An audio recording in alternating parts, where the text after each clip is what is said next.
We are passing into a great change of species, and no matter how loudly the old authorities may proclaim that this is not so, it is going to happen. Our moment in time, when population reaches its limit and the world as we know it ends, is not about death at all. It is about ascending into a new kind of life. They only see to the sky, our dreams and our lives, our means to survive, but not between our eyes. We gotta free our minds and redesign them, seek and find the trees to climb high in, read the signs between the lines, defeat the lies discreetly hiding deep inside them. Sheep unite and beat the tyrant, leave the island but keep smiling. Hey guys, I'm Dave with our first episode of Inner Frequency. With me is Josh. Ahoy hoy, how's it going? Not too bad. Not too bad. Awesome. We were finally all set up, got all of our equipment ready for this little web show that we are going to be doing. And here we are doing it. We got some positive feedback from our little mini episode, and hopefully this episode will kind of give a more in-depth look at what we're going to be doing. Yeah, okay. First one's going to set up a nice framework as to how to build on top of that for the rest of the shows. So I figured the best thing to discuss within this first show would be the basic 9 underworlds discussed by John Kalman and his research from the Mayan calendar. Yeah, definitely, because, you know, there is, this year especially, there's been so many crazy things happening with the Earth in general. 2011, actually stuff started really showing maybe near the end of 2010, but 2011 is going to be quite a show. It's been a rocky start. It's going to really start to put a jump start on people. There's been a lot of earthquakes and a lot of things going on that really haven't been too pleasant to the normal eye. Yeah, I think it started off with a bang January 1st, actually, when there was all those birds around the world that started dying mysteriously. And it wasn't just Arkansas, but I think there was some in Japan, there was fish. There's actually a giant amount of birds that died off for no reason. Oh, yeah, even past that. Like, the first started it off pretty well, but then, I mean, I think halfway through the month, there was another million that turned up, and then tons of cattle in Asia just started dying for no reason. It didn't even just, it wasn't just birds, fish, and cattle. There was a lot of other ones that mainstream science and most of the authorities don't pretend to know. They don't really know, but they can only speculate. But having that started off this year with all these animal deaths, and now a huge earthquake, 8.9 magnitude in Japan. And that not just being the only earthquake we've had. How many before that? 2, I think? Well, if you want to go back to, really the changes were from 2000 until this next year. And the earthquakes could have gone as far back as Indonesia back in 2006. And I actually remember doing a project on that in grade 11. But at that time I didn't know that there was this cleansing, purification process happening. But I mean, within these next 2 years, all that has to be compressed, and all of these, the Earth wants to straighten out on its axis. All that has to happen within these next couple of years. So on March 11th, yeah, that's when the 8.9 magnitude hit. And I mean, as you know, when you get higher in magnitude of earthquakes, it increases exponentially. So something like 8.9 is just huge. Massive. It's huge. It's enormous. Truly, that day will be remembered. Oh yeah. And I mean, the media sure remember it. I mean, every single day that's all they throw in your face. Japan earthquake, Japan earthquake. And yeah, we're doing a lot to help. A lot of countries are providing assistance. But the focusing on the negative aspects behind it is ultimately just going to lower people's frequencies. Mm-hmm. So you have to just stay involved in your day-to-day activities. One thing we should probably address is, in case not a lot of people are following or just don't really know too well, is what is frequency?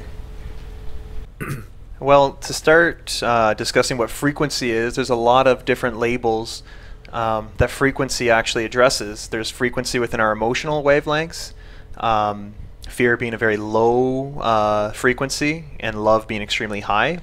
They've actually calculated this of the harmonics of the heart when it's experiencing love and when it's in a state of dis-ease, and it actually changes the frequency of the harmonics of the heart and the emotion that you're expressing.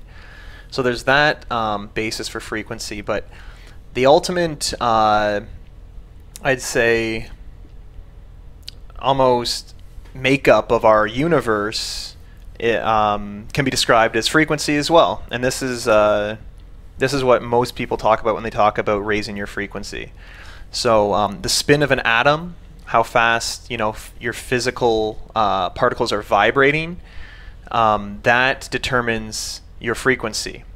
So while we're here, on Earth, and while scientists are studying all these different things that are happening and the increase of the Schumann resonance of the Earth, that's the frequency of the core of the Earth, and as it resonates outwards to the crust, that is actually increasing. And that's something that we can empirically prove scientifically, that there is a raise in vibration in our planet Earth.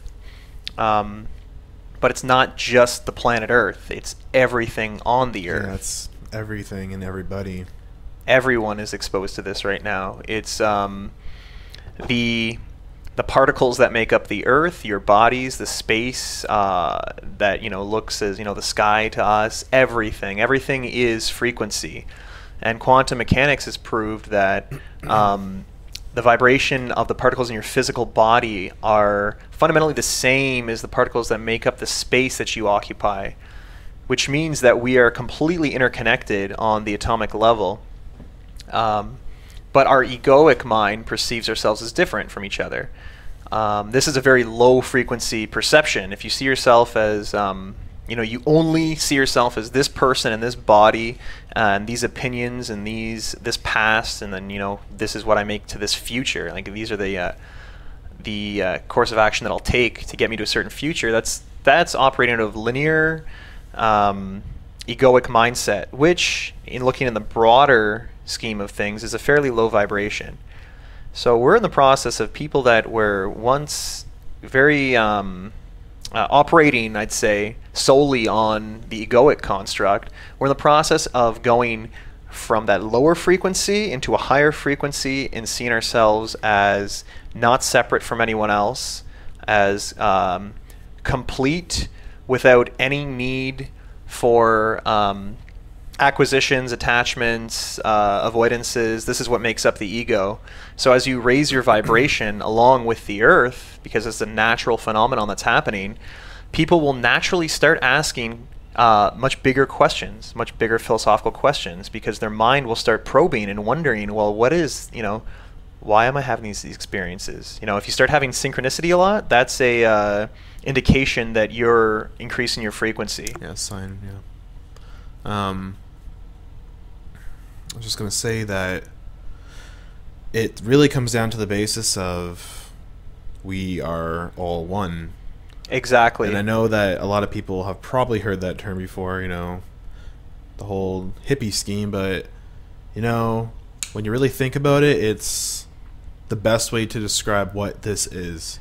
And it's not that we are all one, but everything is one. We are just a bunch of star dust. Yeah, you know what?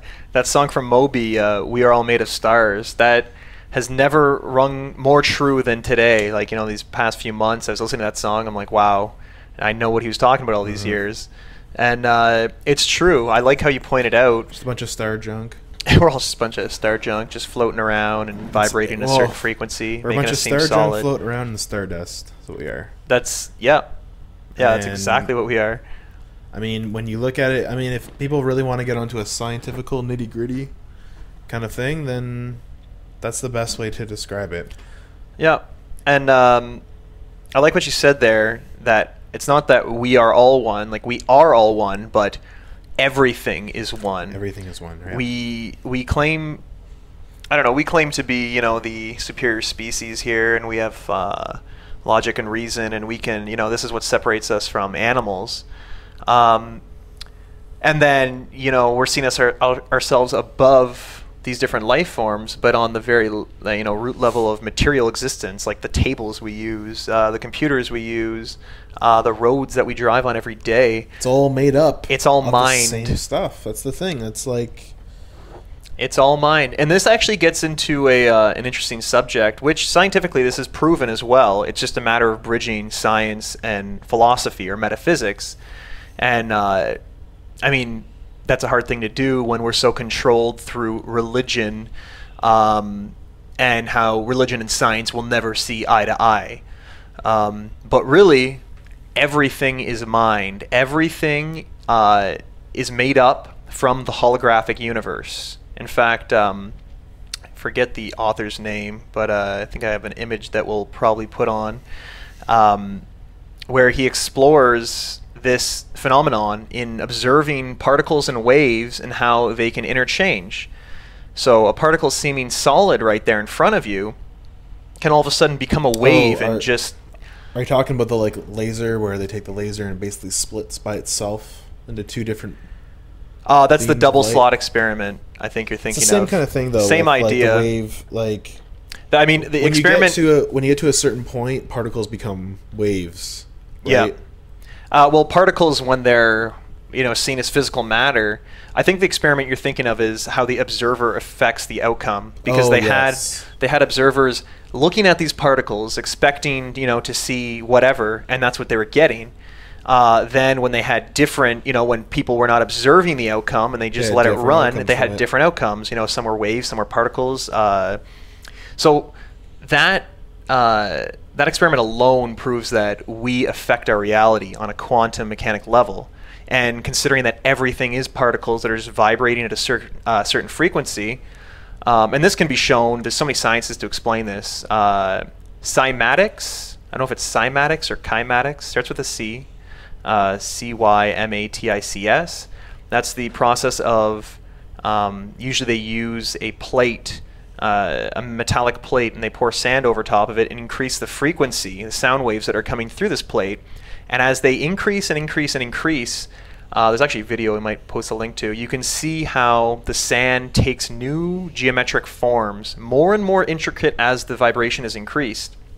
And you can see the underlying making up of the sacred geometrical patterns that make up physical matter.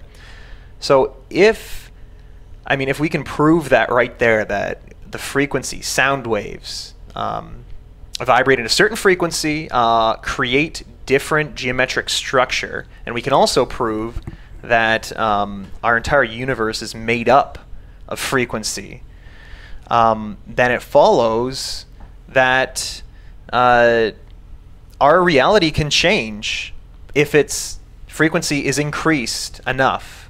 And that could actually alter physical laws. Doesn't mean it's completely constant. So when I talk about the Earth increasing its vibration and how everyone's affected, it's like a domino effect. Once it reaches a certain critical threshold, and that's what I believe 2012 is about on the solstice, is that there's enough momentum in people that, and the Earth, the vibration is raised enough that it creates this domino effect, that, like the 100th monkey effect, if you want to think of it that way, that just overtakes the rest of the world. And as this happens, not only does it affect your physical body, but it affects your emotions, your mental body, and the spiritual body can descend more fully into the physical body as it raises its vibration.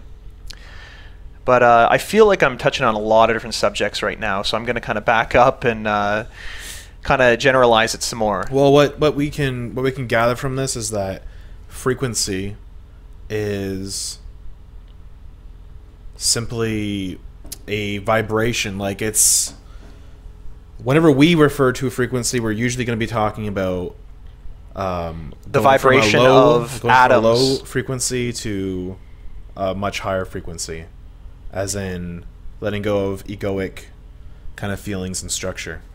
And we can feel this on a daily basis. For those that, if you hear a song you love and you get like chills down your spine, or you have a memory of something that brought you joy and you literally feel that emotion like you were there, these types of things increase your vibration. Consequently, there's also thoughts and feelings that we have from our past that bring up a lower vibration and tend to pull us out of that higher vibrational frequency. It's never the same. Never the same. You are in complete control on a daily basis of your vibration, regardless of the circumstances. And that's one of the things that is the very, it's very fundamental with the new Earth and the new vibrational frequency Earth, is that you have to make sure on a daily basis that you're within that higher vibrational frequency. Because if you wake up and you start thinking and all the things you have to do and accomplish, and you start kind of, while it's necessary to plan, but you start kind of worrying and wonder how things are going to go about, you're already dropping your vibrational frequency. If you were to just stay in a happy moment, throw in a song you love, feel that vibration, feel that tingle in your body, within that vibrational frequency, the things that you want to accomplish will be accomplished much more easily, much more effectively, with much more clear of a mind than if you were stuck in a lower vibrational frequency. And with this speeding up, this compression,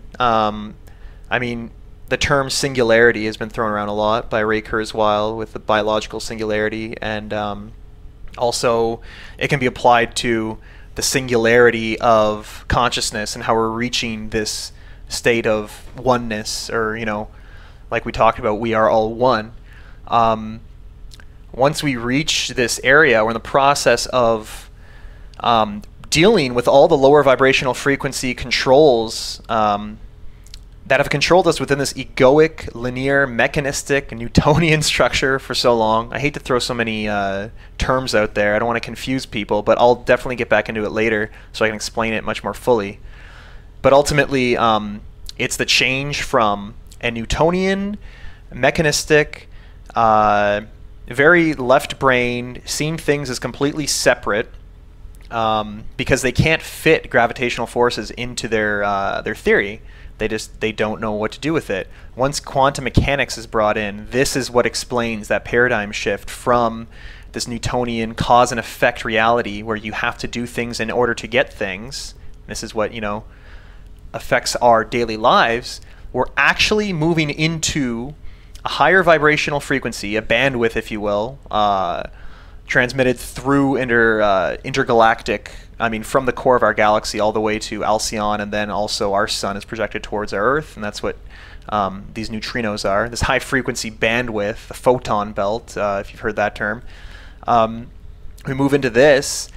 We're moving away from the Newtonian physics, cause and effect. Do this to get that. Go get this degree to get that job. To go here, to go there. It seems like we're always doing things in order to please our desires, and that lifestyle is coming to an end. Not abruptly. It's going to be a gradual transition. However, there's going to be a lot of bumps along the way. Well, yeah. Well, we first started this episode with the fact we were talking about compression. The whole I don't remember his name, but was it 12? John Kalman. Yeah, the nine underworlds. Yes, the 9 underworlds. Yeah, we can throw that up there as well, and that's very interesting. Did we touch on that already? Well, we were going to talk about it. We got into frequency, but that really deals a lot with compression. If you want to talk about where we're going right now, absolutely, and why, what this frequency really means is, we're coming to a point in our lives where it's going to mean something to everybody. Yeah, we can actually get into that. The John Kalman representation of the Mayan calendar. I think I had a picture of that, if I could just refer to it. Now, when we look at John Kalman's interpretation of the Mayan underworlds based on the Mayan calendar, it's very interesting. It correlates with science quite a bit. He begins with the very first underworld. Now, what these 9 underworlds mean, essentially, is that the very first one, the cellular underworld, started 16.4 billion years ago. And like I said, this kind of correlates with science that believes that the Big Bang started somewhere from, I think, like 15 to 18 billion years ago. I think they kind of change the answer depending on how far they're looking into space, but it falls within the 16.4 billion years range as the Mayans understood it. And each underworld is 20 times shorter than the previous one, but they're overlapping each other. So 16.4 billion years ago, we have the cellular underworld.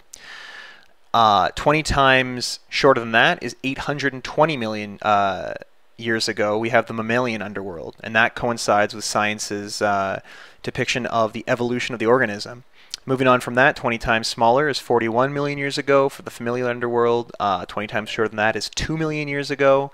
The regional underworld is 102,000 years ago. National, still getting smaller, is 5,125 years ago. Planetary underworld, 256 years ago. That started in 1755. Galactic underworld is only 12.8 years, which started in the year 1999. And this last underworld, which we're currently in, along with every other single one, because we're compounding upon our evolution, we're reaching compression, is the universal underworld, which is 260 days long. Started February 11th of this year and ends October 28th, 2011, along with all other, all 9 underworlds. They all ended October 28th of this year, beginning with 16.4 billion years ago. So when you look at what that means, it essentially plots out the evolution of our universe, the organisms coming into humanoid form, civilization, the Industrial Revolution, moving into the last 2 cycles. The one from 1999 till 2011 is called the Galactic Underworld, which means that we're learning much more and exponentially quicker about space and everything around us, and we're getting more insights into deep space. And then the last universal underworld, which is only 260 days, is a point when we reach singularity, compression, and when this world of cause and effect, mechanistic, linear framework, if you will, that comes to an end, and the new Earth, the new energy, is fully anchored. So you're saying a non-linear time frame? Well, obviously it'll still be linear. We perceive time, but well, the thing is, will we see time as linear? Well, the ancients used to perceive time as cyclical rather than just linear. So it follows that. I don't know exactly. It's not like we're gonna have different calendars all of a sudden and not planning our days. It will just mean that the way in which we go about our daily activities and the things in which we occupy ourselves with, that relates to value to the human, will have to go through dramatic change after final compression, because all of these events, and this actually kind of segues great into this, because it's with the compression of time and with these underworlds all ending in October 28th of this year, it just means that there's less time in between critical events that change our history. And so then a lot of critical events are going to be happening from now until October 28th. That is when compression reaches final. We've most of, if not all of the lower vibrating energy, which has pretty much governed human evolution for a while. We're still really just, universally, we haven't fixed anything. There's some people that have so many hours in their day, have nothing to do with themselves, feel kind of like they don't have a purpose. And then there's those that are starving, just wanting to get by, wanting to eat. So we're still just fulfilling the 2 base needs, really, the 2 lower chakras of the human spirit, which is survival and essentially just getting by. We haven't tapped into actualization, and I believe that at the end of compression, after all these lower vibrating energies, and I guess it really comes down to just lower vibrating energy, because that encompasses emotions, manipulation, suppressed thoughts and feelings, all things that have been used. Things that we were talking about earlier, just being in a lower frequency. Yeah, those all have to come up. They have to surface. And after October 28th, it's going to be obvious that a lot of the structures in our world that have been put in place for so long, which were operating off of these lower frequencies, like for example, the Federal Reserve, which, in my opinion, in the next month or so, we'll be seeing some huge changes with them, which essentially is, how the U.S. prints their money and, has a value within the global economy. Not only them, but other banking institutions that have been usurping the power of the governments all around the world. Those will not be allowed to continue in the new world, in the new earth, because these energies are leaving.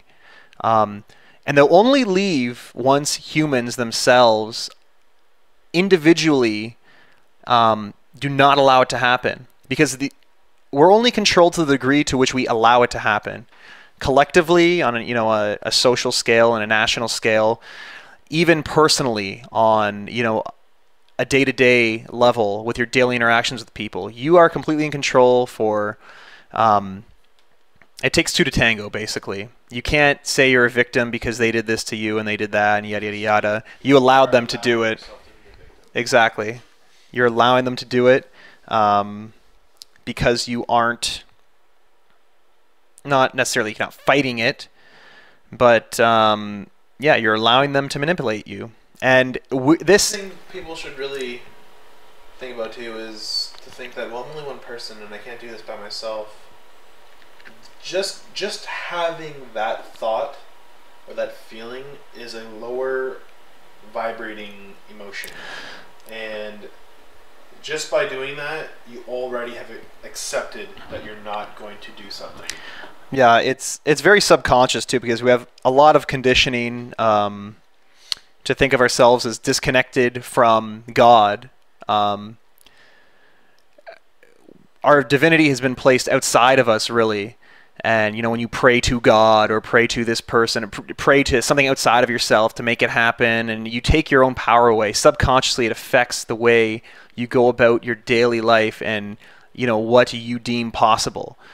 And what's happening is we're in the process of collectively breaking out of this paradigm, which has held us into egoic consciousness, which, when you're stuck in ego, really, it's your fear and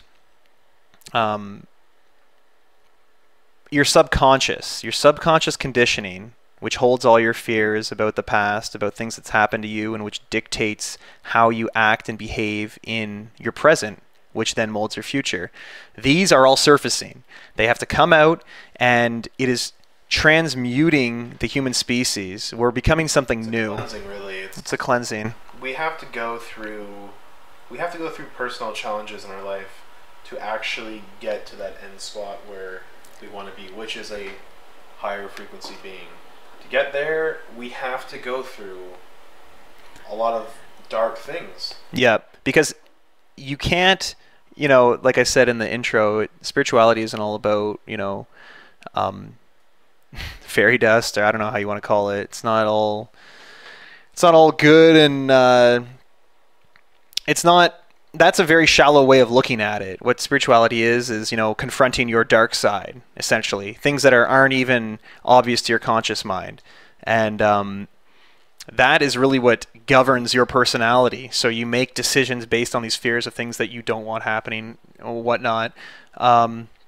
These fears are coming out, and that will allow you, once you integrate that dark portion of yourself, like feeling, oh my God, this feeling of me being, say, not worthy for this job, and I feel that to my core, like I'm not good enough, or I don't have the skills, or yada, yada, yada. That's what dictates your life.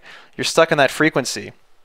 Now, once these feelings of unworthiness and abandonment, which is deeply programmed beliefs done, especially by the global elite, we've been so programmed, especially with religion, and it's not, even if you're not if you weren't, brought up religious, or you don't feel like you've been affected, it affects the human collective consciousness and subconscious. There's this idea of blasphemy, and it's so embedded within genetics. Really, it's handed down. It's handed down from your parents. I mean, I'm Italian and French, so I know all about the Catholic Church and how I'm affected by that on a level that I'm not conscious of. I'm aware of that. And those are big things to break through as well, because those are the ultimate archetypes which have held us into lower vibrational frequency. Reclaim your divinity, realize that you are spirit in physical experience, and that miracles can happen. Miracles can and do happen. They do. I guess the big thing is once people start going through and trying to get out of these lower frequencies and vibrations, what's going to happen to religion?